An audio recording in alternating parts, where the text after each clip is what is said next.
Hello and very good afternoon, my dear friends. My name is Virender and welcome to my YouTube channel that is Samadhan ICS. इससे पहले हमने जो current affairs की series start की थी, यानी कि जो भी रेगुलर अपडेट आता है रोज के रोज, उसके बारे में हमने बात की थी इससे पहले की दो क्लासेस में। आज मैं आप सबके सामने हाजिर हूँ आज की डेट यानी कि 30 अक्टूबर की करंट अफेयर्स की सीरीज के साथ में।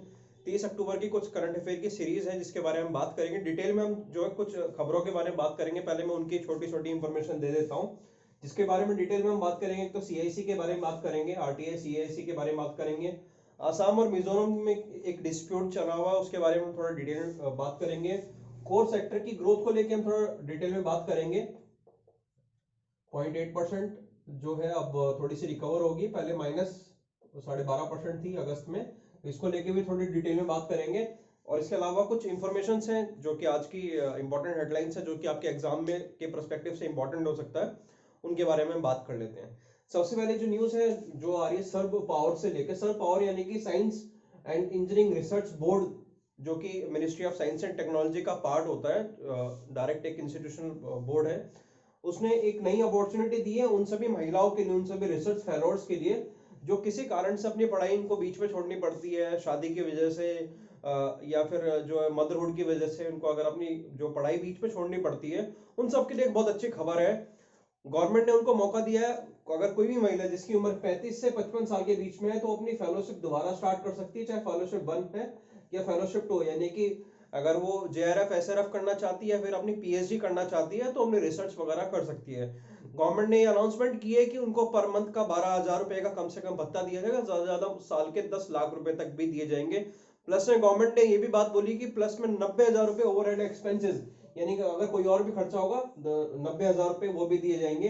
सरकार ने सिर्फ एक शर्त रखी कि ये 3 साल की रिसर्च होगी, अगर छोटी रिसर्च होगी तो 3 साल की ही होगी। इसमें किसी तरह का कोई गैप नहीं होना चाहिए। तो गवर्नमेंट की तरफ से एक बहुत अच्छे इनिशिएटिव है उन सभी महिलाओं के लिए जिन्होंने अपनी पढ़ाई किसी रीजन की वजह से बीच में छोड़ दी थी, तो एक अच्छा इनिशिएटिव है। अगली खबर की बात कर लेते हैं, इथेनॉल ब्लेंडेड पेट्रोल। इथेनॉल क्या चीज होती है, इसके बारे में आज से 5 से 6 साल पहले जब इस टेक्नोलॉजी का इजाद हुआ था तब से इसकी काफी सारी खबरें आ रही हैं। अगर आपने नहीं पढ़ा तो आप जरूर पढ़िएगा। जेट्रोपा फार्मिंग के बारे में पढ़िएगा, आप ये पढ़िएगा कैसे शुगर से और शुगर केन से एग्जैक्ट कर सकते हैं पेट्रोल को, इथेनॉल की क्वालिटी कैसे सुप्रीम या फिर डिफेम हो सकती है नॉर्मल पेट्रोल के मुकाबले। अब इथेनॉल का यूज इंडिया में किया जाएगा, ग्रीन इनिशिएटिव के अंडर, प्रोजेक्ट के अंडर ही उसका यूज किया जाएगा। ग्रीन इनिशिएटिव के बारे में कल भी हमने बात की थी। एक ऐसा इनिशिएटिव जिसको लेकर सरकार बहुत ज्यादा सीरियस है और जापान के एक इंपॉर्टेंट बैंक ने इसमें इन्वेस्टमेंट किया है हमारे एनटीसीपी पीएसयू के साथ मिलके। तो ग्रीन इनिशिएटिव के अंतर्गत में इथेनॉल ब्लेंडेड पेट्रोल के प्राइसेस, जो सीसीई एक कमेटी है, सीसीई का फुल फॉर्म है, आप बताइएगा, वैसे बहुत इजी है इसका, तो कोई बहुत डिफिकल्ट नहीं। सीसीई कमेटी ने से गाइडलाइंस दी है कि अब जो भी प्राइसेस होंगे वो डाइवर्स हो सकते हैं। पहले उन्होंने बोला था कि प्राइस यूनिफाइड होंगे, अगर जम्मू कश्मीर में 60 रुपए का इथेनॉल का पेट्रोल है तो केरल में भी 60 का ही होगा, अरुणाचल प्रदेश में भी और गुजरात में भी, चाहे कोई भी क्वालिटी हो, चाहे कैसे भी मार्केट के सिनेरियो हो, ऐसा सरकार ने बोला था। लेकिन अभी सीसी कमेटी ने इकोनॉमिक कंडीशन को देखे और इंटरनेशनल मार्केट के फोर्सेस को भापते हुए ये बात बोली है कि पेट्रोल के प्राइसेस फ्लक्चुएट हो सकते हैं as per there quality, fluctuate हो सकते हैं as per their market forces, fluctuate हो सकते हैं एज पर स्टेट, फ्लक्चुएट हो सकते हैं। प्लस में सरकार उस पर जीएसटी लगाना चाहती है या फिर अपनी ऑक्ट्राई या कस्टम ड्यूटी वगैरह लगाना चाहिए चाहती है, उससे प्राइसेस और भी इंक्रीज या डिक्रीज भी हो सकते हैं। तो ये सीसीए ने बोला, तो प्राइस अलग अलग हो सकते हैं। क्वालिटी इसके हिसाब से 3 तरह की क्वालिटी इथेनॉल को एग्रेगेट करते हुए मिलती है। क्वालिटी ए, बी एंड सी। ए के प्राइसेस सबसे ज्यादा होते हैं, बी के कम और सी से सबसे कम होते हैं। उसी हिसाब से जो पॉल्यूशन भी वो करता है और माइलेज भी गाड़ियों में इस तरीके से पेट्रोल देते हैं। अच्छा महंगा लोगे तो ज्यादा माइलेज मिलेगी, कम लोगे तो फिर कम माइलेज मिलेगी और गाड़ी की जो सर्विसेज वगैरह कॉस्ट होती है वो भी बढ़ जाती है। तो इथेनॉल के प्राइसेस डाइवर्टेड होंगे एज पर देयर क्वालिटी। अब सीसीई ने इसकी परमिशन दे दी है पूरी मार्केट को। अब देखते हैं आने वाले समय में ये किस तरीके से, जो इलेक्ट्रिक इंजन की शुरुआत हो चुकी है, जगह जगह इलेक्ट्रिक इंजन की बात की जा रही है, कई सारे ऐसे सेगमेंट की कार है बड़ी बड़ी कंपनी ने जिन्होंने इलेक्ट्रिक इंजन में लॉन्च कर दिया। गवर्नमेंट ऑफ इंडिया ने इथेनॉल की प्राइस को डाइवर्सिफाई करने की बात की है। How much it will be helpful we will see in the nearest future. अगले न्यूज के बारे में बात कर लेते हैं। जो कि है डैम रिहेबिलिटेशन सेंटर को लेके एंड इंप्रूवमेंट प्रोजेक्ट को लेके। डैम रिहेबिलिटेशन सेंटर से बात करने से पहले मैं आपको एक छोटी सी इंफॉर्मेशन देना चाहूंगा। आपको इस बारे में शायद इल्म होगा कि भारत से बांग्लादेश के बीच में लगभग 52 नदियां ऐसी जाती हैं जिनमें कि सिर्फ 2 पे ही प्रॉपर डैम की कंस्ट्रक्शन है। वो 2 नदियां कौन कौन सी है मुझे बताइएगा, जिसपे कि भारत और बांग्लादेश से जाते हुए डैम बनाया गया है। इसके ऊपर में, इसके अलावा किसी भी नदी के ऊपर प्रॉपरली डैम नहीं बना हुआ। और बांग्लादेश अंतरराष्ट्रीय प्रेशर की वजह से सरकार के ऊपर में कई बार ये बात बोलता है कि आप डैम वगैरह मत बना दीजिएगा, नहीं तो हमारा सारा ही देश बह जाएगा। तो इंडिया में ऐसे कई सारे डैम्स हैं जो कि इंटरनेशनल पर्सपेक्टिव से भी बहुत इंपॉर्टेंट है और इंटरनल सिक्योरिटी के लिए और इंटरनल हमारी रिक्वायरमेंट को पूरा करने के लिए भी बहुत इंपॉर्टेंट है। अब डैम की मेंटेनेंस करने के लिए सरकार ने इंपॉर्टेंटली वर्ल्ड बैंक की और एशियन इंफ्रास्ट्रक्चर इन्वेस्टमेंट बैंक की सहायता ली है, वर्ल्ड बैंक की और AIIB की सहायता ली है, जिसके तहत में जितने भी डैम्स है उसको दोबारा रिहेबिलिट करने का की शुरुआत की जा रही है। इससे पहले वर्ल्ड बैंक की और AIIB की एक और प्रोजेक्ट के ऊपर में जो शुरुआत की गई थी, यानी मदद ली गई थी, जो कि दोबारा इन्वायरमेंट से रिलेटेड है। आज से इस सरकार से पिछली सरकार में जब हमारे इन्वायरमेंटल एक्टिविस्ट या फिर मिनिस्टर जो हुआ करते जयराम, और उनसे पहले कलाम साहब हुआ करते थे, इन लोगों के एक कलेक्टिव इन्वेजन की वजह से, एक कलेक्टिव ओवरसाइट की वजह से एक नया सेंचुरी लॉन्च हुई थी। अभी तक बर्ड सेंचुरी या वाइल्ड लाइफ सेंचुरी के बारे में सुना था, वाटर सेंचुरी की शुरुआत हुई थी। और वाटर सेंचुरी इंडिया में कुछ अवेलेबल भी है, कहाँ कहाँ पे अवेलेबल है, किसके स्टेट्स में कितनी है, तो एक बार इसको आप देखिएगा, ये भी एक इंपॉर्टेंट मुद्दा है। और वाटर सेंचुरी किस तरह से हमारी रिक्वायरमेंट पूरी कर सकती है, जो ड्रॉट और फ्लड की प्रॉब्लम है, इसको सॉर्ट आउट करने में क्या हेल्प हो सकता है, इसके स्टार्टिंग की थी। अब जो डैम रिहेबिलिटेशन के लिए गवर्नमेंट ऑफ इंडिया ने एक नई शुरुआत की है, दोनों बैंक्स के साथ मिलकर, वर्ल्ड बैंक और एशियन इंफ्रास्ट्रक्चर इन्वेस्टमेंट बैंक के साथ मिलकर गवर्नमेंट ऑफ इंडिया ने इसकी शुरुआत की है। आगे बात कर लेते हैं थोड़ा डिटेल में CIC को लेके। CIC क्या है, चीफ इलेक्शन कमिश्नर को सॉरी चीफ इंफॉर्मेशन कमिश्नर को ये लेके बात हुई है। इसके ऊपर में आज से कुछ दिन पहले ये बात हो रही थी कि भाई इसकी पोस्ट 3 से 4 महीने हो गए वैकेंट पड़ी हुई है, इस पोस्ट को कब भरा जाएगा। तो इस पोस्ट को जो है कल इसको डिसाइड कर लिया गवर्नमेंट ने किसको ये दी जाएगी पोस्ट। तो ये यश वर्धन जी हैं, ये पोस्ट दी जाएगी। इंपॉर्टेंट न्यूज ये नहीं कि ये पोस्ट यश वर्धन जी को दी जा रही है, इंपॉर्टेंट न्यूज ये है कि इसके अलावा 335 एप्लीकेंट ने इस पोस्ट के लिए अप्लाई किया था। DOPT के पास में उसका डाटा नहीं है, या वो डाटा नहीं शेयर करना चाहते, वो यही नहीं बताना चाहते कि किस किसने एप्लीकेंट्स ने इस की पोस्ट के लिए अप्लाई किया था। अपोजिशन सरकार के ऊपर में ये इल्जाम लगा रही कि एक पर्सन जो कि यश वर्धन जी, इन्होंने तो अप्लाई नहीं किया था, इनको पोस्ट अपने दे दी, कैसे दे दी। और जिन्होंने अप्लाई किया तो उनके जरा नाम बताइए। तो जो डिपार्टमेंट ऑफ पर्सनल ट्रेनिंग है, उनका नाम दिखाने में थोड़ा सा हिचक कर रहा है, क्या रीजन है वी डोंट नो। लेकिन एक इंपॉर्टेंट बात को जरा समझिएगा आप, ये बहुत इंपॉर्टेंट इंस्टीट्यूशन है CIC, चीफ इंफॉर्मेशन कमिश्नर, जो कि डायरेक्ट RTI का संज्ञान लेता है, CBC का संज्ञान लेता है, यानी कि बहुत इंपॉर्टेंट पोस्ट है, जो कि डायरेक्ट हमारी जो फंडामेंटल राइट्स है उनसे जुड़ा हुआ है। मेरे फंडामेंटल राइट में मेरे पास में जानकारी लेने का अधिकार दिया गया है, मेरे पास में RTI की इंफॉर्मेशन मेरे पास होनी चाहिए, किसी भी सरकारी विभाग की या फिर ऐसे विभाग की जो मुझे सरकार के साथ में डायरेक्ट सम्मिलित कर रहा है, मेरे पास में उसकी जानकारी होनी चाहिए। तो ये जो RTI की इंडिया में 2005 में शुरुआत तो की गई थी, लेकिन कहीं ना कहीं आने वाले समय में ये माइलस्टोन तो होना चाहिए था माइलस्टोन, लेकिन माइलस्टोन ना होते हुए हमारे लिए ये एक बैकस्टोन होता जा रहा है। कुछ बेटर होना चाहिए था, बेटर ना होते हुए कुछ वर्स्ट होता जा रहा है। मैं ये मान के चल लेता हूँ जो फ्रंट में भी गवर्नमेंट है वो राम राज्य की सरकार है, नरेंद्र मोदी की सरकार राम राज्य की सरकार है, 1 मैन आर्मी है, राम राज्य की सरकार है। वो किसी भी तरह कोई घोटाला नहीं करते, चाहे राफेल की बात हो, चाहे बात हो PM केयर फंड की, चाहे कोई बड़ी मूर्ति बनने की बात हो, चाहे 100 मेगा सिटीज की बात हो, चाहे दुनिया भर के एयरपोर्ट बनाने की बात हो, या जो भी बन चुके हैं उनकी बात कर लेते हैं, नौकरियां देने की बात हो, उनके बारे में बात नहीं करते। सब बहुत अच्छा हो गया कंट्री में, क्योंकि रामराज चल रहा, अच्छा हो गया। और जिस पर्सन ने ये सब अच्छा किया है वो भी बहुत इंपॉर्टेंट है व्यक्ति। लेकिन आप इस बात को जरा सोचिएगा, अगर एक पर्सन जो गवर्नमेंट में इतना इन्फ्लुएंस रोल रखता है, अगर वो इंस्टीट्यूशन की अगर इज्जत नहीं करेगा, तो क्या डायनेस्टी सेट कर रहा है। आने वाले 50 साल के बाद तो ये सरकार गिरेगी ना, कभी तो गिरेगी। जब नई सरकार आएगी तो क्या वो इंस्टीट्यूशन को इतनी इज्जत देगी जो ये सरकार नहीं दे रही। आने वाले समय में तो फिर ये सब चीजें खत्म होती जाएगी। इंस्टीट्यूशन को अगर आप उसका रोल नहीं प्ले करने दोगे, this will be very very dangerous for the democracy. अगर आपने कुछ गड़बड़ नहीं किया तो late everything to be transparent and open. If something is not transparent and not open, then it can be made a mind like people of common masses. मेरे दिमाग में तो ऐसी शंका नहीं है, मैं तो बोलता सब अच्छा हुआ है, लेकिन फिर भी कई सारे लोगों के दिमाग में बात आती है समथिंग इज फिशी, दाल में कुछ काला है। तो अगर दाल में काला नहीं है तो 9 महीने का क्यों टाइम लगता है? एवरेज टाइम जो इनको अपनी पोस्ट कंप्लीट करने में लग रहा है 9 महीने की वेटिंग है, सुप्रीम कोर्ट ने बोला, और वो भी पिछले 4 साल से, जब दोबारा राम राज्य आया तब से 4 साल से 9 महीने की वेटिंग लग रही है इस तरह की इंपॉर्टेंट पोस्ट को फिल करने में। आप बात सोच के चलिए, आपने आरटीआई लगाई इंफॉर्मेशन लेने के लिए, आपको इंफॉर्मेशन नहीं पूरी तरह से दी गई, आप लास्ट में किसके पास जाएंगे? कमिश्नर के पास में। कमिश्नर है ही नहीं, मुखिया ही नहीं है, किससे शिकायत करेंगे आप? तो ये एक हमारी डेमोक्रेसी के ऊपर में एक बहुत बड़ा सवाल है, क्या इतनी हमें समय लगना चाहिए? अगर इतना समय लग रहा है तो फिर हमें आरटीआई का बेनिफिट ही नहीं है, फायदा ही नहीं है। तो ये एक हमारे पास में फायदा होते हुए भी we won't able to get better benefit, इसका कुछ बेनिफिट नहीं मिल पा रहा है। एक और आरटीआई में एक और बहुत बड़ा अमेंडमेंट कर दिया गया, मैं बोल सकता हूँ बड़ा ये ड्रैकोनियन नेचर का बड़ा खतरनाक सा अमेंडमेंट किया गया आरटीआई में। आरटीआई का आज तक जो भी मुख्य यानी सीआईसी हुआ करता था, यानी चीफ इंफॉर्मेशन कमिश्नर हुआ करता था, उसके जो टेन्योर और जो उसकी सैलरी होगी वो डिसाइड करने की जिम्मेदारी पार्लियामेंट की होती थी। पार्लियामेंट कलेक्शन है जिसमें कि रूलिंग पार्टी, अपोजिशन है, दुनिया भर के अलग सेक्टर से लोग आते हैं, साइंस की फील्ड से, स्पोर्ट्स फील्ड से, इन सबको मिला के पार्लियामेंट बनती है। प्रेसिडेंट इनको अपनी देख रेख में लेता है अगर कभी जरूरत पड़ती है तो इन सबको मिला के पार्लियामेंट बनती है, जिसमें कि अपोजिशन का भी एक इंपॉर्टेंट रोल होता है। लेकिन सरकार ने बोला है अब से जो भी सैलरी होगी और जो भी टेन्योर होगा वो गवर्नमेंट ऑफ इंडिया खुद डिसाइड कर लेगी। हम लोग डिसाइड करेंगे जो सीआईसी होगा उसकी कितनी सैलरी हो, क्या टेन्योर होगा, 6 महीने, 6 साल, 3 महीने, 2 साल, जो भी, और कितनी सैलरी होगी। तो ये विन विन सिचुएशन किसके लिए है? So that's the question. तो सीआईसी में ये नया क्या चाहे, इतना बड़ा गैप क्यों लग रहा है, ये सुप्रीम कोर्ट ने भी इसको कई बार पूछा है, कई सारे एक्टिविस्ट ने भी इसके बारे में सवाल किया।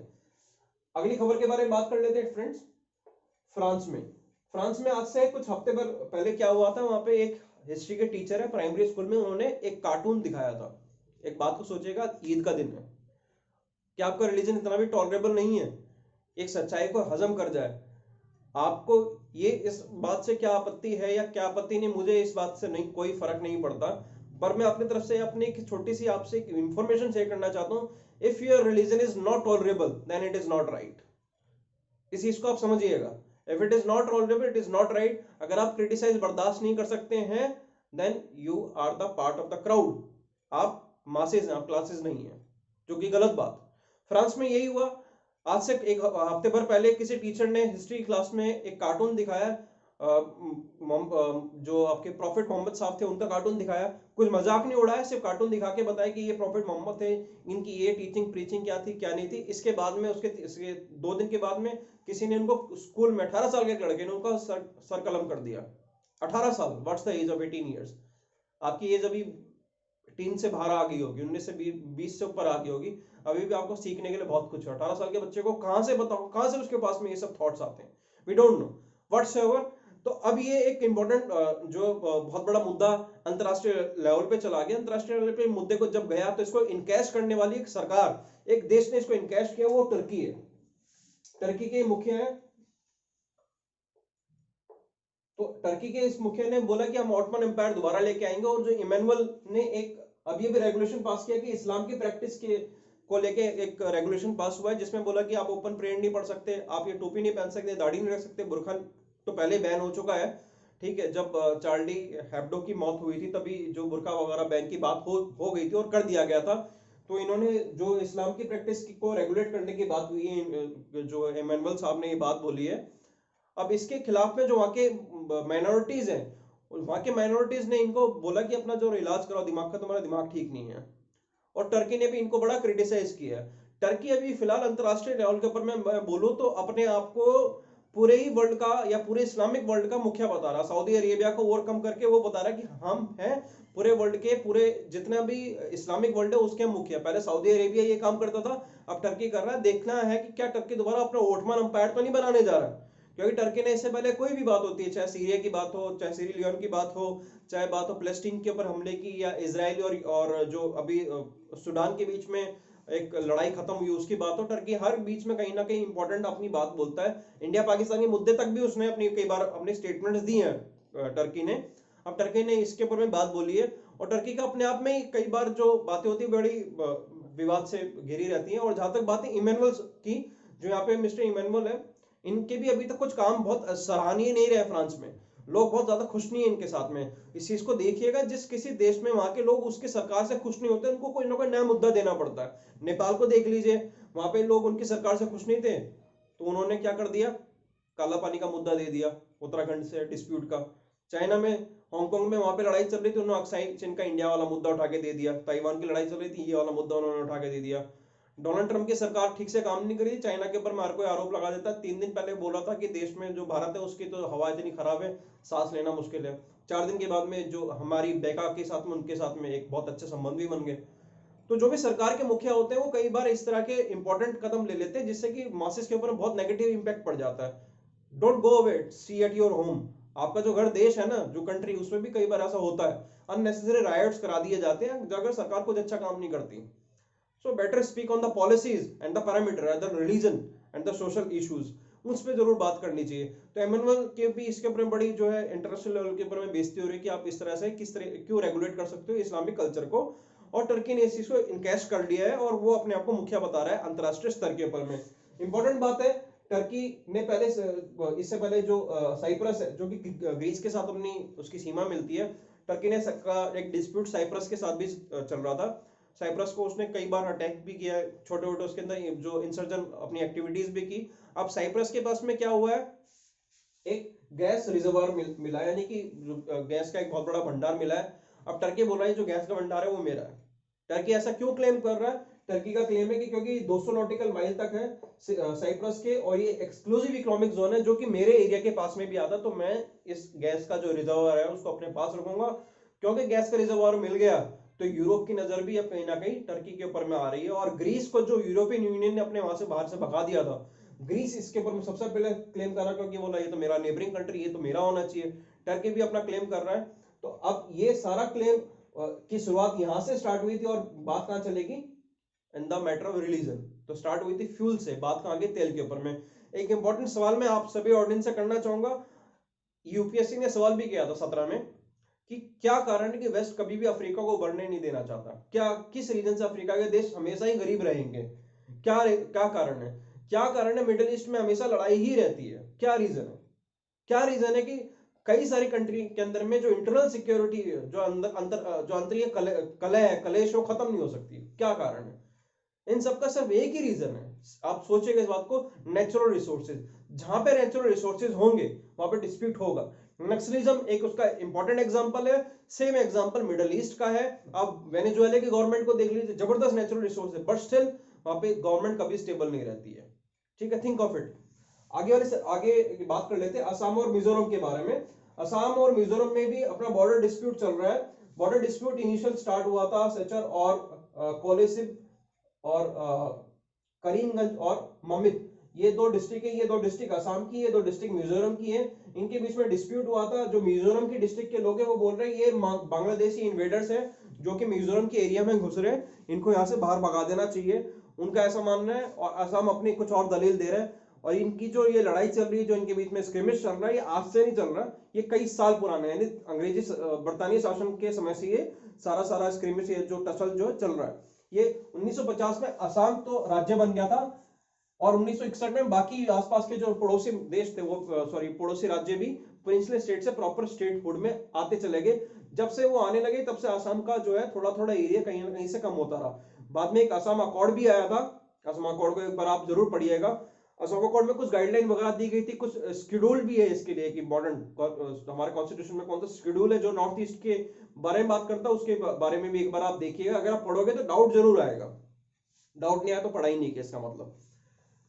और कई जो स्टेट्स थे उनकी भी मतलब डिमार्केशन, मतलब उनकी भी जो बाउंड्रीज थी वो भी छोटी होती चलेगी।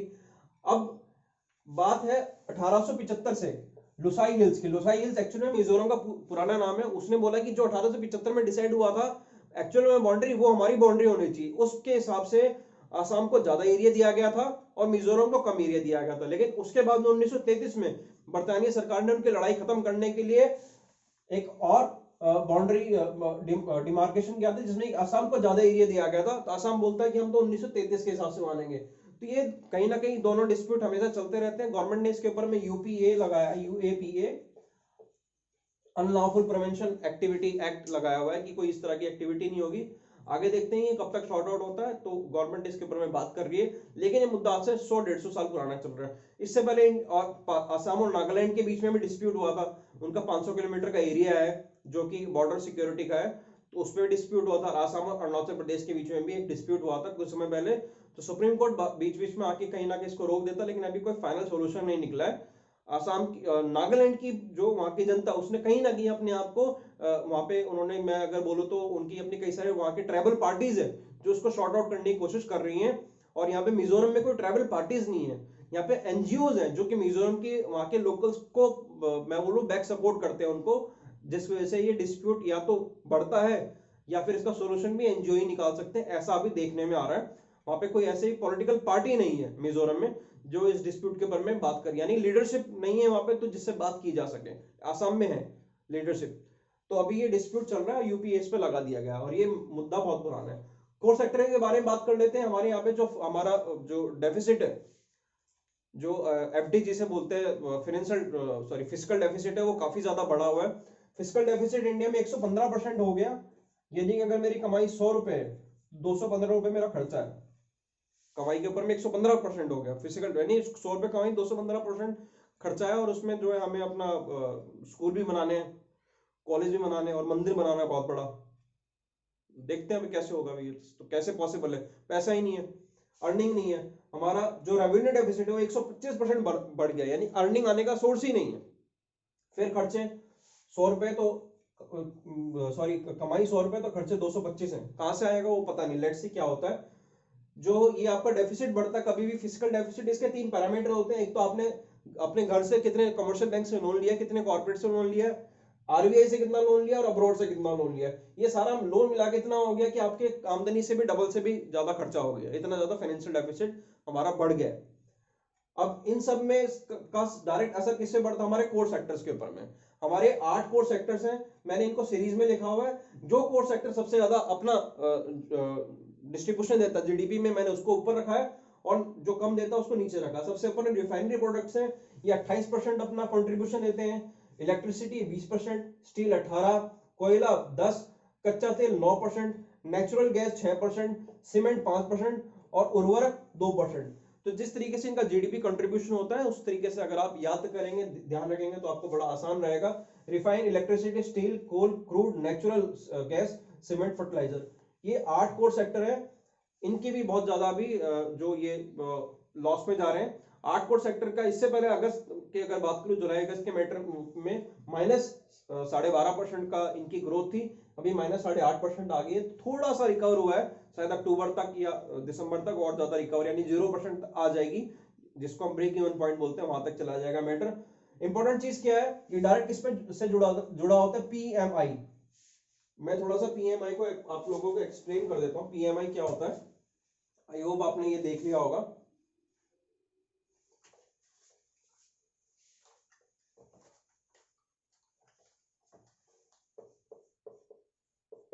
पीएमआई मतलब परचेजिंग मैनेजरियल इंडेक्स, यानी कि पहले कोर सेक्टर के जो परचेजिंग मैनेजर होते हैं उनसे पूछा जाता है पॉलिसी मेकर्स के द्वारा, यानी जैसे नीति आयोग के मुखिया, उनसे पूछा जाता है कि भाई इस साल आप इस बार कुछ कच्चा माल खरीदोगे, इस क्वार्टर में कुछ परचेज करोगे? मैनेजर पूछा जाता है, मैनेजर बोलता है हाँ जी हम परचेज करेंगे। यानी परचेजर मैनेज जो इंडेक्स होगा, परचेज इंडेक्स होगा, परचेजर मैनेजर इंडेक्स होगा, वो इंक्रीज होगा। अगर वो इंक्रीज होगा तो आईआईपी भी हमारा इंक्रीज होगा। आईआईपी क्या होता है? Index for industrial production.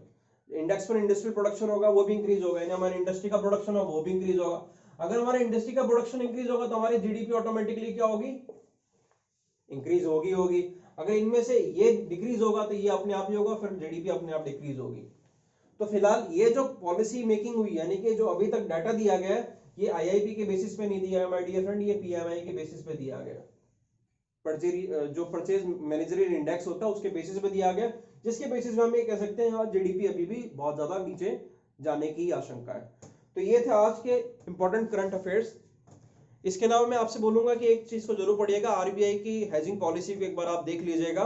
और एयर इंडिया बिकने वाली है, सरकार ने इसके लिए कुछ इंपॉर्टेंट कदम दिए हैं जिससे कि एयर इंडिया और सस्ते में बिक सके, तो इसके बारे में आप एक बार देखिएगा। आपको आज की न्यूज एनालिसिस में किसी भी तरह कोई भी डाउट हो किसी चीज को, करंट अफेयर को समझने में 30 अक्टूबर के, तो मुझसे पूछिएगा।